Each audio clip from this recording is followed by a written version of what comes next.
How's it everyone? This is Lolcohol and I'm league starting Kinetic Fusillade Oshabi for 3.27 Phrecia League. I played this skill throughout Keepers and it is one of the strongest and most interesting skills that I've ever played. It has excellent clear, very satisfying to play, and it has unbelievably high single target potential. And on Oshabi, it's looking like there are some very interesting new damage scaling vectors that we get access to. For those of you who are unfamiliar with Kinetic Fusillade, it has some very interesting mechanics that are very important to understand, and I don't want to rehash them entirely. Instead, what I will do is link this video that you can have a watch, but I would rather speak about why I'm going Oshabi versus something like Whisperer and why I think this is going to be super strong in Phrecia League.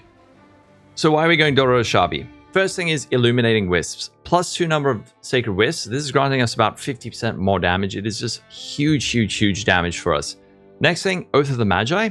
This was buffed, so with an empty helmet with no socketed gems, we actually get 80% to all elemental resistances. With a single point on the tree and this, we can cap all of our elemental resistances with just 4 suffixes. That leaves a lot of space for using suffixes for other things, suppression, accuracy, attack speed, whatever we need. Also for leveling, this got buffed. If you have empty gloves, you get 40% increased maximum life. So early on, the plan is to run with empty helmet, empty gloves, and then just get massive bonuses that we don't have to worry throughout a lot of the campaign. But then the next thing, Forest Tracking, and this got buffed to 3% increased attack damage per 450 evasion. With this, we can scale our damage just to obscene levels.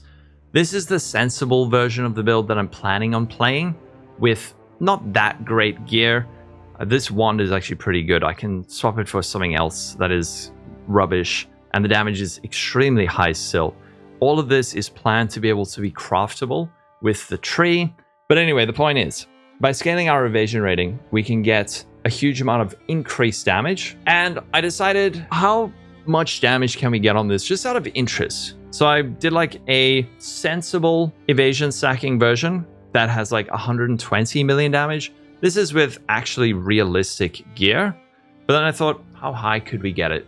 And I made this evasion mage blood version with just like the most giga gear I could think of, and sitting at 2 billion damage. This is a bit of a meme version where it's like, I don't care about living. You just want to do a boss killer or something like that. But just to see how far I could push it and get it up to literally damage in the billions.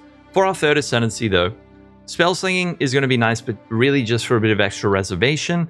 And what I'm actually planning on getting is the Olroth Ascendancy. Boon of the River, 5% chance to restore your ward on hit. This is extremely strong and how we're going to get very tanky in the late game.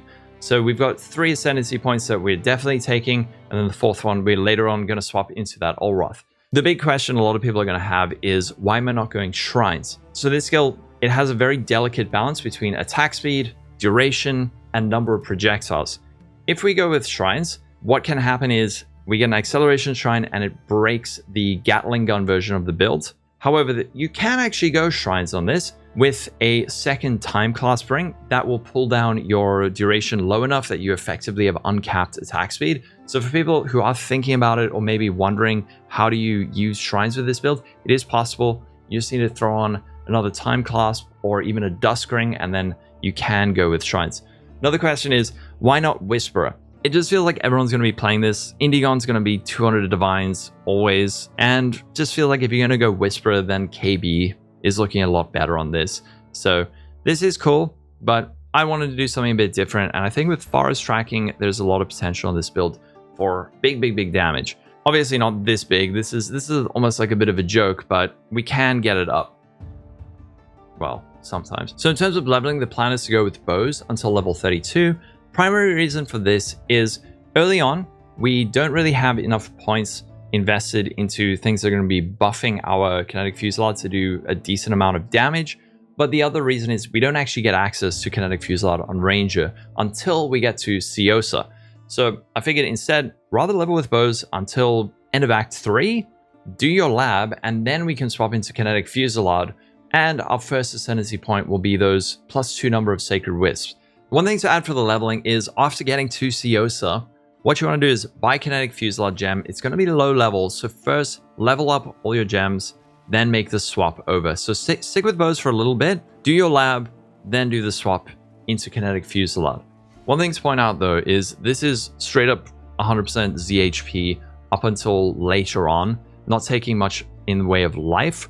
Up till here, no life. We get life probably like level 50 is when we start taking our life nodes. So if you're uncomfortable with maybe occasionally dying, or if you're just bad at the game and get killed a lot, don't play this. This is not HC SSF viable. So moving on into level 67, at this point, what I'm running is an empty helmet for those extra res and empty gloves for the extra bit of life. And then moving on into level 85, damage is already starting to look extremely good. This is on trash gear that will be self-crafted with the tree extremely easily. So the damage at this point is already sitting at about 4 million. And then moving on into the ward version, this is my goal for day 3, 4 or so, let's say. The most important uniques for this build are going to be warped timepiece. This gives us reduced skill effect duration, very important for our Kinetic Fusillade, and then time clasp for also reduced skill effect duration. Don't worry if you can't get a 20% reduced skill effect duration version. It doesn't have to be exactly that amount. The good news is Nemrod, who did a lot of work on this build last league, has made a calculator. For this, you can add in your number of projectiles, reduce skill effect duration, and less skill effect duration. And we can actually, let's just check with this with regards to our builds. So over here, we can see our projectile count. We have 7 projectiles, and the less duration multiplier is 25.25, and then 0.35, 0.36. Over here, our attack speed. So we can calculate, and our setup is good. That means we could even be running a time class with less reduced skill effect duration and still be okay. You don't have to necessarily get that like perfect 20 unless you really want to start pushing up your number of projectiles or attack speed very high. Just going back a bit, at level 85, we're running a decent amount of energy shield and life. One thing though is that our fizz mitigation is very low, but we do have a very, very high amount of evasion rating, which is good until it's not. But the idea then is to have a decent health pool behind it. But then later on, the idea is to go in descent. This converts 50 to 60% of our armor and evasion rating from equipped body armor into ward. This is in direct conflict with our Ascendancy, but even with in descent taking a chunk out of our body armor's evasion rating, with Floss Up, we can get about 50k evasion rating fairly easily. You can take this off, it's still sitting at 30k. And what this does is it gives us a big chunk of ward, which acts as a bonus health pool.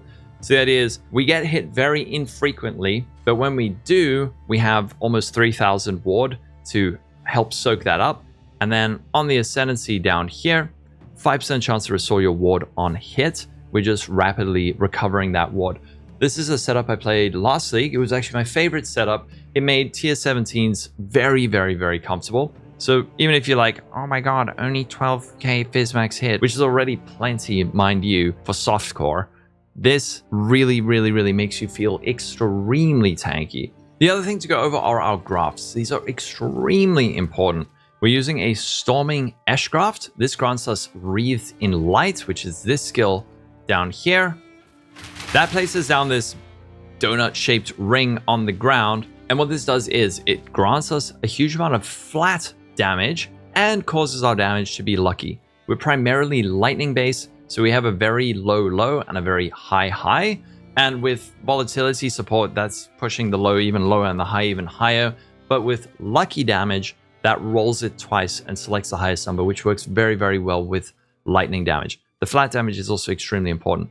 As for the other one, Overcharged Sinews, this skill says when we crit, this will apply a stack of Jolt to us, which grants more maximum attack damage at the cost of taking increased damage. So it makes us squishier, but at max number of stacks, this is granting us 30% more maximum attack damage. We can even get additional Jolt buff stacks up to like 42% more maximum attack damage. So again, volatility is giving us more.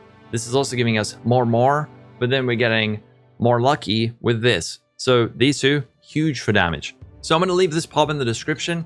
For those of you who do want to play this, you need to watch the videos that I'm also going to link alongside it. This skill can be screwed up and made to feel terrible if you do not understand it. The one is about like 11 minutes long. If you want to really deep dive into it, you can watch the full build guide. A lot of that will still be relevant to this. But this was more the overview of Daughter of Oshabi, why I'm doing it on this Ascendancy, and how everything's going to work. I think this is going to be an excellent build. Let me know what you're going to be league starting for Phrecia League.